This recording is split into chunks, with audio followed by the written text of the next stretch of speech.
فاضل بریلوی رحمۃ اللہ تعالی علیہ کے بارے میں ہم یہ کہنے میں حق بجانب ہیں کہ آج ساری دنیا میں میلاد النبی ہو رہا ہے تو یہ امام احمد رضا فاضل بریلوی کی تعلیمات کا نتیجہ ہے۔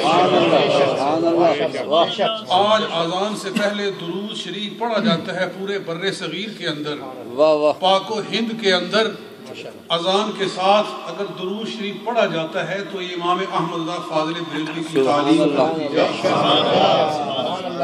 اگر آج کوئی آدمی فوت ہو جاتا ہے تو اس کے ایصال ثواب کے لیے لوگ تیسرا کرتے ہیں، لوگ 40واں کرتے ہیں، لوگ مرنے والے مسلمانوں کے لیے ایصال ثواب کرتے ہیں، تو یہ سارے کا سارا کریڈٹ امام احمد رضا فاضل بریلوی،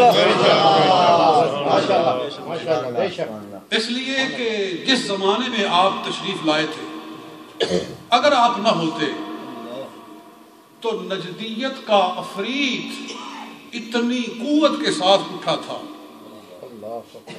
کہ اس طرح اس کے پیچھے دولت تھی، اس کے پیچھے مال تھا، اس کے پیچھے گورنمنٹس تھی کہ آج یہ ساری چیزیں ختم ہو گئی ہوتی، کوئی کسی کے لیے ہاتھ اٹھانے والا نہ ہوتا، کوئی کسی کے لیے قرآن پڑھنے والا نہ ہوتا۔ آج قرآن پڑھے جا رہے ہیں، مرنے والوں کی قبروں میں نور پیدا ہو رہا ہے، ہمارے والدین بخشے جا رہے ہیں، ہمارے عزیزوں کو قرآن کے ہدیے پہنچ رہے ہیں، تو یہ سارا ثواب امام محمد رضا فاضل بریلوی کو جا رہا ہے۔ اس میں کوئی شک نہیں کہ ان ساری چیزوں کی تعلیم ہمیں کس نے دی ہے؟ اگرچہ یہ تعلیم قرآن و سنت کی ہے مگر اس کو مٹا دیا جاتا، یہ ختم کر دی جاتی۔ اس زمانے میں اگر رسول پاک کا نام لے کر وسیلہ کر کے دعا مانگی جاتی ہے تو یہ بھی صدقہ امام محمد رضا بریلوی کا ہے، اس لیے کہ وسیلے کے انکار پر کہ توسل شرک ہے، التوسل شرک آج بھی کہا جا رہا ہے۔ ان کی کتابیں اٹھا کر دیکھ لیں، کسی کا نام لینے کی ضرورت نہیں ہے۔ حاجی حج پر جاتے ہیں، جب وہاں سے واپس آتے ہیں تو ان کو کتابیں زبردستی ان کے ہاتھوں میں دے دی جاتی ہیں، عربی کے اندر، انگلش کے اندر، اردو کے اندر، اس کے اندر کیا لکھا ہوتا ہے کہ وسیلہ شرک ہے، کسی کا وسیلہ لے کر دعا کرنا یہ کیا ہے؟ شرک ہے، کسی سے برکت حاصل کرنا شرک ہے۔ یہ تعلیم دی جا رہی ہے اور یہ تعلیم دی جا رہی ہے کہ نبی اکرم صلی اللہ علیہ وآلہ وسلم کے روضہ پاک کی نیت کر کے سفر کرنا حرام ہے۔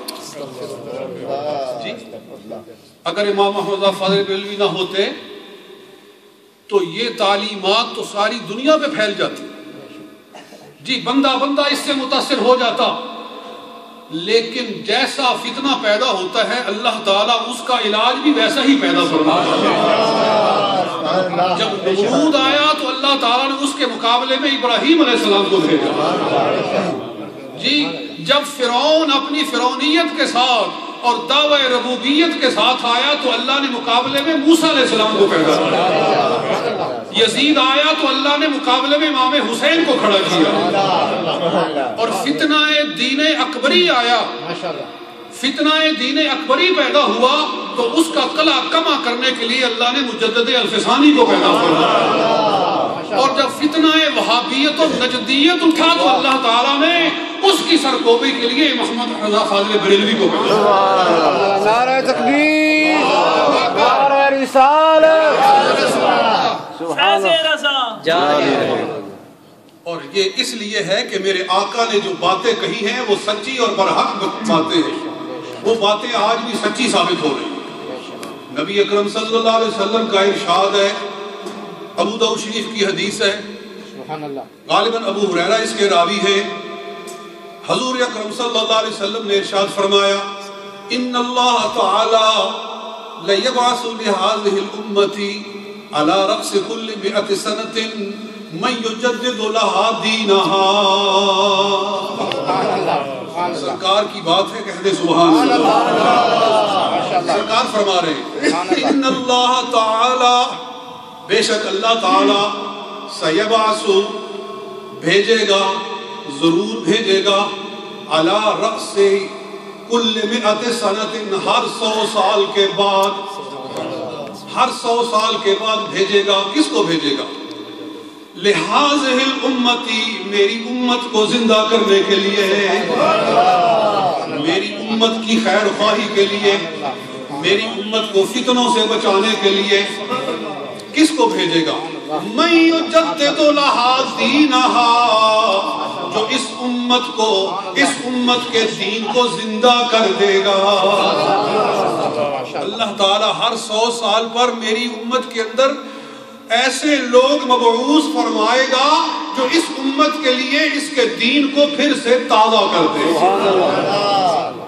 اس لیے کہ اللہ نے اس دین کو قیامت تک رکھنا ہے، اللہ نے قرآن کو قیامت تک رکھنا ہے، اللہ نے سرکار کی حدیث کو قیامت تک رکھنا ہے، شریعت محمدی کا اللہ نے قیامت تک پہرا کرنا ہے۔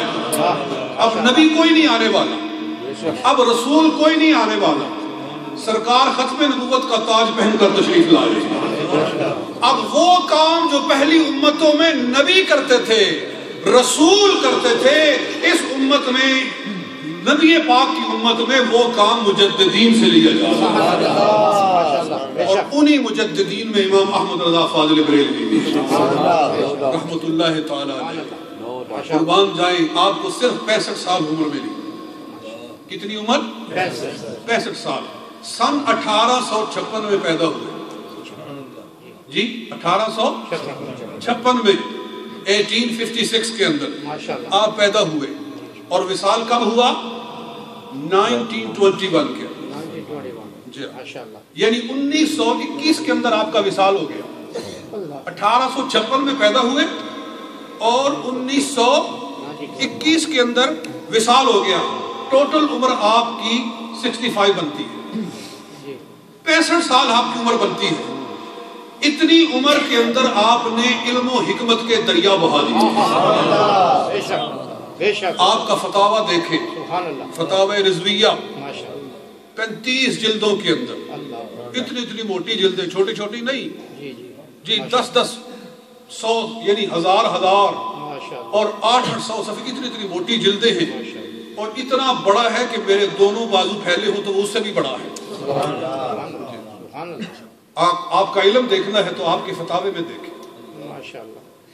وقت مختصر ہے، میں عرض کرتا ہوں کہ اگر آپ اتنا بڑا فتاوہ نہ بھی دیتے، اور ابھی آپ کی اور اتنی کتابیں ہیں جو آج تک چھپی ہی نہیں ہیں، 1000 سے زیادہ کتابیں آپ نے تصنیف فرمائی